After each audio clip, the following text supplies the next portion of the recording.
Hi everyone. ఈరోజు నేను మా ఇంట్లో ఉన్న ప్యారెట్కి ఏం ఫుడ్ పెడుతున్నాను అనేది చూపిద్దాం అనుకుంటున్నాను.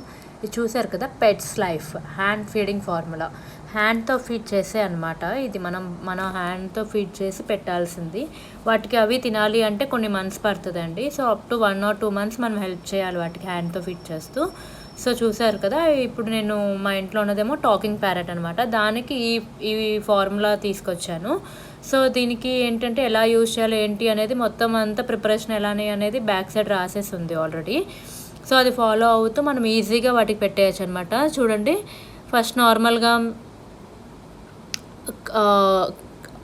బౌల్, నీట్గా ఉన్న బౌల్ తీసేసుకుని నార్మల్గా వాటర్ తీసేసుకుని దాన్ని మనం బాయిల్ చేసేసి తర్వాత కూల్ చేయాలన్నమాట. కొంచెం చేసిన తర్వాత ఆ కూల్ చేసిన వాటర్లో మనం equal to ratio or double రేషియోతో కొంచెం పల్సగా ఉండేలాగా పౌడర్ని తీసుకుని కొంచెం దాంట్లో కలుపుకుని ఆ పౌడర్ని కొంచెం ఇంజెక్ట్ చేసేసుకుని ఇంజెక్ట్ త్రూ మన పెట్స్కి పెట్టాలన్నమాట. ప్యారెట్ పెట్స్కి ఆర్ పోర్ట్ పెట్స్, ఎనీ పెట్స్కి మనం బర్డ్స్కి ఇలాగా హ్యాండ్ ఫీడింగ్ ఫార్ములా యూస్ చేస్తాం. చూడండి నా ప్యారెట్ ఎంత క్యూట్గా ఉందో.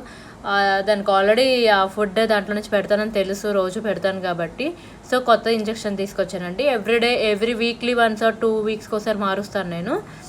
డిస్పో వ్యాన్ అనమాట ఇది. సో దీంట్లో మనం ఇంజెక్షన్ సూది ఉండకుండా తీసేసి ఎలా యూజ్ చేయాలి ఏంటి అనేది నేను అంతా చూపిస్తాను. చూడండి, కట్ చేశాను నేను పైన. జిప్ టైప్లో ఉంటుంది అనమాట. ఇది మళ్ళీ మనం ఏం డబ్బాలో అలా వేసుకోనక్కర్లేదు.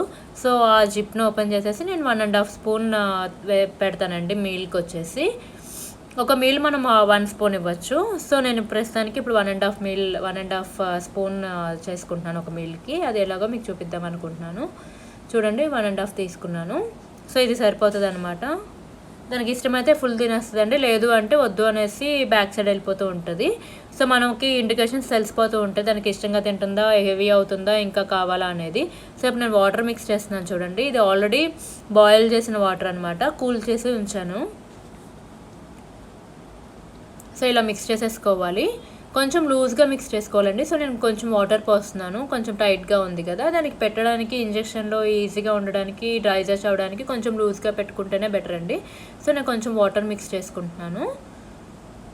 ఇలా మనం వాటర్ కలిపేసుకుని దానికి రోజు 3 meals or 4 meals దానికి ఆకలిస్తూ ఉంటే అది అరుస్తూ ఉంటుందండి. సో మనకు అర్థమైపోతుంది. బట్ మనం టైం టేబుల్ రాసేసుకుంటే బెస్ట్. సో నేనైతే టైం టేబుల్ రాసేసుకున్నాను, ఏ టైంకి ఎలా పెట్టాలని, అండ్ రిమైండర్ కూడా పెట్టేసుకున్నాను. చూడండి, ఇలా ఇంజెక్షన్లోకి తీసేసుకుని సిరంజ్ ఏమంటారు, సూది లేదండి. చూడండి, సో ఓన్లీ ఇది మాత్రమే ఇలా తీసేసుకుని మనం ఇలా ప్రెస్ చేస్తూ ఉంటే బయటకు వస్తూ ఉంటుంది అనమాట. సో ఇలా మెల్లింగా ప్రెస్ చేసుకుంటూ దానికి పెట్టేసుకోవాలి. చూడండి ఎలా ప్రెస్ చేసి చూపించాలో అలా కొంచెం కొంచెం ప్రెస్ చేసుకుంటుంటే దాని మౌత్లోకి వెళ్తూ ఉంటుంది. అది తీసుకున్నాక మళ్ళీ తినేసాక మళ్ళీ అడుగుతూ ఉంటుంది. అలా పెట్టాలన్నమాట. మీరు నా పాత వీడియోస్ చూస్తే కూడా అది ఎంత ఇష్టంగా తింటుంది అనేది తెలుస్తుంది. ఇలా మనం ఇంజెక్ట్ చేసేసుకున్నది తీసుకువెళ్ళి దానికి పెట్టేయడమేనండి. చూడండి నెక్స్ట్ ఎలా పెడతాను అనేది.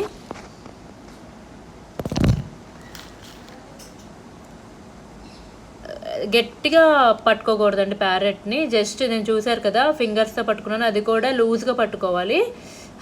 ఫస్ట్ నొక్కితే కనుక అలా టైట్గా ఉండడం వల్ల సిరంజ్ కొంచెం ఫేస్ మీద పడిపోయిందండి. కాకపోతే పెట్టాలి కంపల్సరీ దానికి, అది తినట్లేదు కదా అని వదిలేయకూడదు. మెల్లింగా పట్టుకుని ఎలాగోలాగా దానికి ఇంజెక్ట్ చేసుకుని పెడుతూ ఉండాలి. మీరు ఇంకా ముందు నా వీడియోస్ చూసుంటే కనుక ఇంకో వీడియోలో చాలా ఇష్టంగా తింటుంది. అలాగే దానికి అలవాటు అయిన తర్వాత మంచిగా తింటుంది అనమాట. సో నేను ఇంజెక్ట్ త్రూ కాకుండా స్పూన్ త్రూ వాటర్ పెడుతున్నానండి దానికి. మనం దానికి ఎలా ఇష్టమైతే అలా చేయొచ్చు. నేను ట్రై చేశాను, కాకపోతే అది ఇంజెక్షన్ త్రూ అయితేనే ఇష్టపడుతుంది. సో నా పాత వీడియోస్ చూడండి, నేను water and plus equal to food 2 కలిపి ఎలా పెడుతున్నాను అనేది ఈజీగా అర్థమవుతుంది. సో మీరు కూడా మీ ప్యారెట్స్ కానీ ఇంకేదైనా బేబీ బర్డ్స్ ఉంటే కనుక అలా ట్రై చేయండి, హ్యాపీగా తింటాయి. సో మనం ఫస్ట్ 2 months మాత్రం మన హ్యాండ్ త్రూ ఫీడింగే ఇవ్వాలండి. వాటికి అవి తినడం తెలీదు, వాటికి అరగవు కూడా మనం ఏం పెట్టినా కానీ. సో బేబీ బర్డ్స్ని కొంచెం జాగ్రత్తగా చూసుకుని హ్యాండిల్ చేయాలి. ఈ టిప్స్ కనుక మీరు పాటించారంటే కనుక మీ బేబీ బర్డ్ అసలు చాలా బాగా వింటుంది మీ మాట, అండ్ హ్యాపీగా డైజెస్ట్ అవుతుంది దానికి. సో ఒకసారి వెటర్నరీ డాక్టర్కి కూడా చూపిస్తే బెస్ట్ అండి. నేను చూపించాను. సో మీరు కూడా ఈ టిప్స్ ఫాలో అవ్వండి. Thank you.